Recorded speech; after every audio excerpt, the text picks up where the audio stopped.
தமிழறிவு மணியன், பாஜக, அமித்ஷா இந்த கூட்டணியினுடைய நபராக அவர்கள் விரும்பக்கூடிய நபராக விஜய் இருக்காருன்னு சொன்னாலே விஜய் இங்க மாற்று சக்தி இல்லைங்கிறத அரசியல் அறிவு அடிப்படை தெரிஞ்சு விஜய் அதற்கு சம்மதம் இதுவரைக்கும் தெரிவிக்கலையே. அப்ப இவர்களோட விருப்பத்தை வச்சு விஜய் இதுக்கு முன்னாடி என்ன கருத்து சொல்லியிருக்காரு?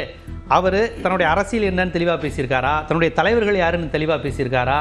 திராவிட ஆதரவா எதிர்ப்பா, தமிழ் தேசியமா, இந்துத்துவ எதிர்ப்பா, எதுல அவர் தெளிவா பேசியிருக்கிறாரு? அவருக்கு தமிழ்நாடுன்னு சொல்லி ஒரு 2 நிமிஷம் பேச சொல்லுங்க பார்ப்போம். ஸ்கிரிப்ட் இல்லாம தமிழ்னு சொல்லி 2 நிமிஷம் பேச சொல்லுங்க பார்ப்போம். அவர் அருமையான டான்சர், அற்புதமா டான்ஸ் ஆடுவார்.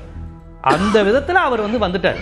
அவர் நல்ல நடிகர்னு சொல்றவங்க நான் நல்லா டான்ஸ் ஆடுவார். நல்லா டான்ஸ் ஆடி அது மூலமா பெண்கள், குழந்தைகள் மனசுக்கு பிடிச்ச வச்சிருக்காரு. நல்லா ஓட்டு போட வயசு வராத பல பேர் விஜய்க்கு ஓட்டு போகணும்னு ஆசைப்படுறாங்க. அவ்வளவுதானே ஒழிய அவர் ஒரு விழுக்காடு கூட அரசியல்வாதி கிடையாது.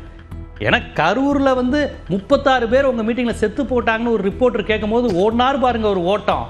அன்னைக்கு விஜயை ஆதரித்து கொண்டிருந்த பலருக்கே அதிர்ச்சி ஆயிடுச்சு. எப்படியாவது இந்த திமுக அழிஞ்சிடணும், புதுசாக ஒரு சக்தி வந்துடாதுன்னு நினச்ச பல பேர் விஜயை ஆதரிச்சாங்க. ஆனால் அந்த சம்பவத்தில் அதிர்ச்சி ஆயிட்டாங்க. என்ன அது இப்படி இருக்கிறாரு அப்படின்னு. யாருமே அப்படி இருக்க மாட்டாங்க. எனக்கு தெரிஞ்சு எந்த நடிகரும் அரசியல் கட்சியுமே இப்படி ஒரு சம்பவத்தை, இப்படி ஒரு விஷயத்தை பண்ணவே மாட்டாங்க. ஆனால் சிபிஐ பக்கம் போனதுக்கப்புறம் பேசுகிறாரு பாருங்க ஈரோட்டில் ஒரு பேச்சு, என் தொண்டனுக்கு ஒன்றுனா நான் விட மாட்டேன் அப்படின்னு கத்துறாரு ஹை பீச்சில். தொண்டர்கள் செத்து போனப்பே ஓடி போன ஒருத்தர் என் தொண்டனுக்கு ஒன்றுனா விட மாட்டேன்னு பேசுறது எவ்வளோ ஒரு அபத்தம்.